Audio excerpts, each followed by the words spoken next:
Problem 3. Loss of self-respect. Sin makes us feel worthless and defeated. Sin alienates us, not only from God and from our fellow man, but also from ourselves. Job 42:6 Job abhorred himself for his sin. When we fully face the consequences of our deeds, we think, how could I do such a thing? Matthew 26:33-35,69-75 Peter affirmed he would die rather than deny Jesus. Yet before the night was over, he denied Jesus 3 times with cursing and swearing. Such conduct gives one a sense of utter failure. Sin makes people miserable. Forgiveness restores our sense of worth. 1 Timothy 1:12-16 Paul had been the chief of sinners, because he opposed Christ and persecuted Christians. Yet he was forgiven and became one of Jesus' most effective servants. The Apostle Peter, when he had repented of denying Jesus, preached the first gospel sermons both to Jews and to Gentiles, Acts 2:10. Surely his disappointment and his sins was overcome by forgiveness and faithful service to Christ. Matthew 20:25-28 God does not view us as great because we have authority, fame, power, pleasure, or possessions. Rather, we are great because we faithfully serve God and our fellow man. Like a child who breaks a precious possession, we may ruin our lives by sin. Yet God can give us a new beginning, newness of life. Rom 6:4. Do you want this blessing?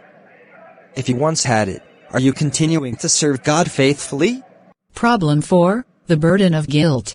Sin gives a burden of guilt.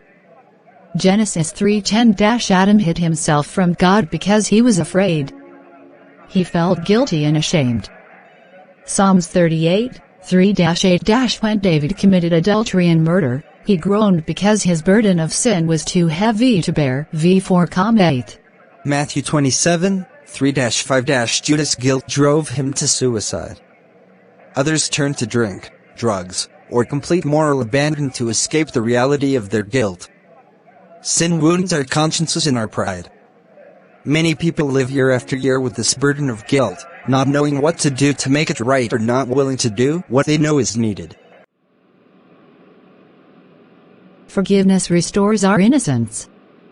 Psalms 51:1-3,7-10 David pled for his sins to be blotted out. v1,2:9, so he might be white as snow. v7 with a clean heart and right spirit. v10.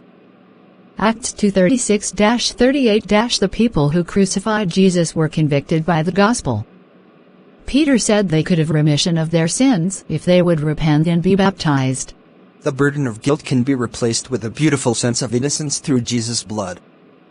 Come unto me, all you who are heavy laden, and I will give you rest. Matt 11:28. Do you want this blessing? If you have received it, do you still act as if you appreciate it? Thank you for watching. Kindly please do not forget to subscribe.